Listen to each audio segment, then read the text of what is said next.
Obrigada pelo convite. Eu vejo. Tá. E, vida real, o aspecto ultrassonográfico da placa, se modifica ou não a indicação de tratamento da estenose carotídea. Eu acho que isso, na verdade, é bastante importante para aqueles pacientes que são assintomáticos, né? Mesmo independente do grau de estenose da placa. E eu acho que a resposta é sim. Então, a gente sabe que a placa é formada por vários fatores de risco e há uma migração de leucócitos e entradas de lipídios para a camada subintimal com formação da placa.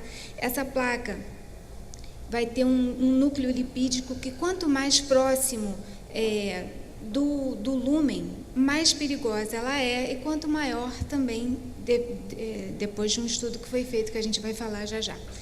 E essas células espumosas, que são, na verdade, enfim, leucócitos que digerem esse lipídio, vão tentar digerir esse lipídio e se transformam em células espumosas, eles produzem interferon gama, que suprime a produção de colágeno, e também há uma produção de metaloproteinases que digerem colágeno e outros componentes da matriz extracelular. E outra coisa é que a maioria dos eventos cerebrais ocorrem por conta ou de erosão ou da ruptura da placa.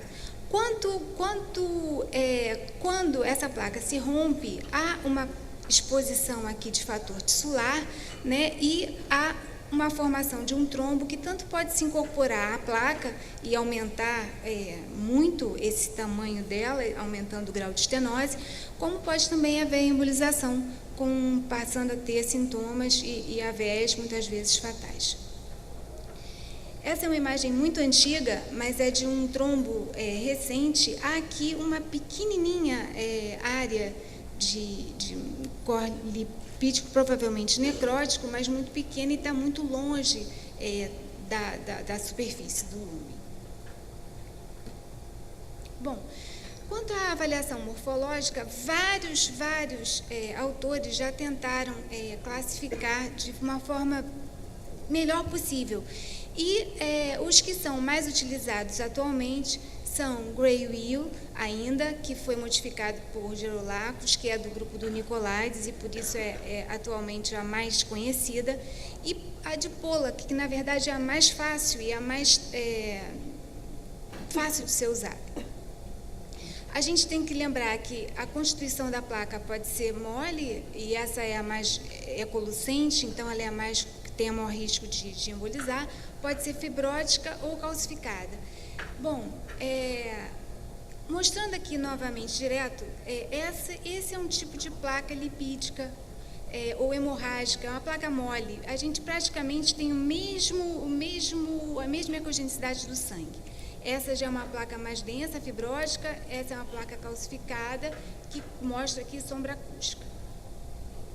Essa aqui é a placa que se fala de Gray-Wheel, é a que mais tem risco de embolizar, e por isso é uma das placas que a gente tem que ter o maior cuidado. Aqui tem uma outra placa que é o tipo 2, que há uma mistura, uma placa mista, e ela tem uma área bem ecolucente e uma área ecogênica. Bom, essa é uma placa totalmente calcificada, bastante difícil de se classificar, e só lembrando que as placas do tipo 1 e 2, que são as mais ecolucentes e as mais escuras, são as que têm maior risco de embolização, e são as que estão presentes em 70% dos pacientes sintomáticos. Essa é a classificação de Pollack, mas a gente está só repetindo, então eu vou pular. A placa pode ser homogênea ou heterogênea, né? As placas heterogêneas normalmente têm componentes que podem ser cálcicos ou esbranquiçados, que podem sugerir para a gente a formação de neovascularização, que também é um dos sinais de problema na placa, uma placa que pode ser ulcerada.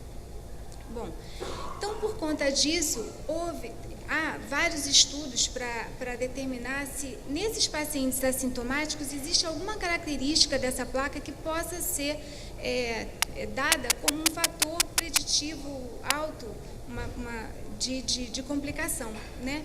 E eles viram o seguinte,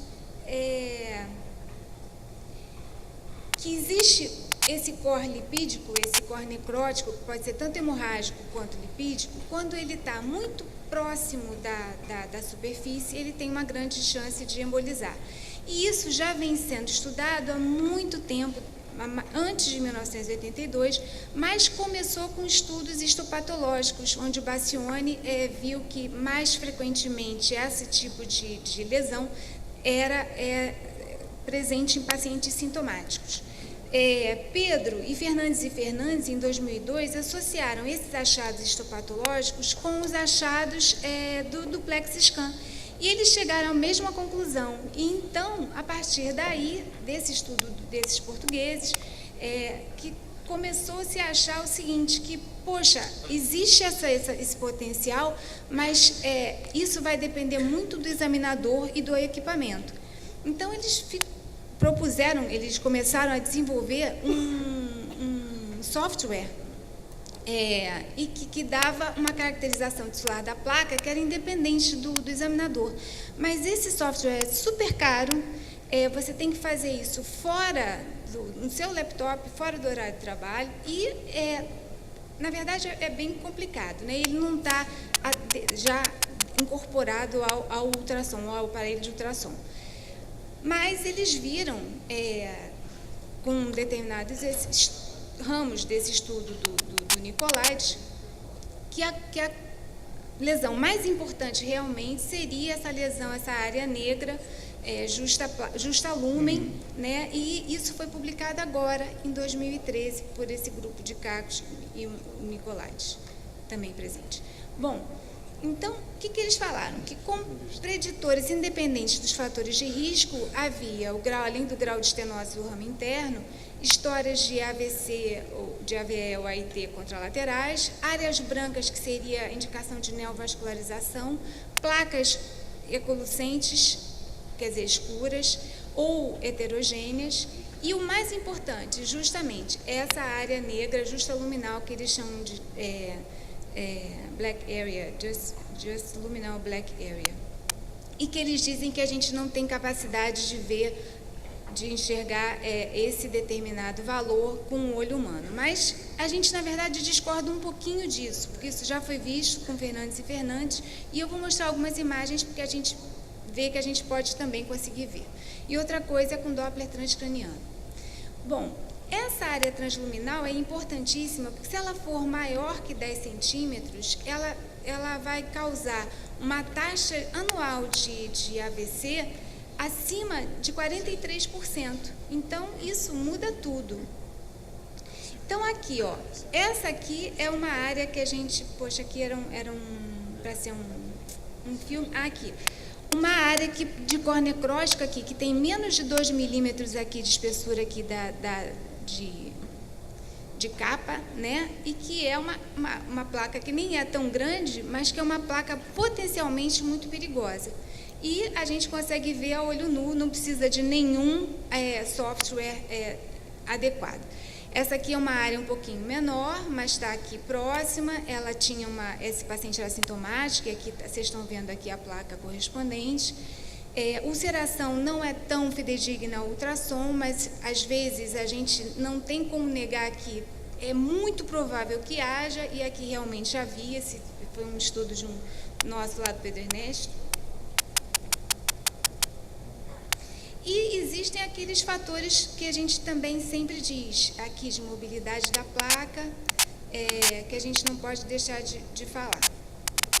Bom, essa aqui eu acho que eu já falei em outro congresso, é a placa foice, aqui a mobilidade, apesar dela ser muito pequenininha, aqui um pouquinho depois, cadê ela? Foice, né?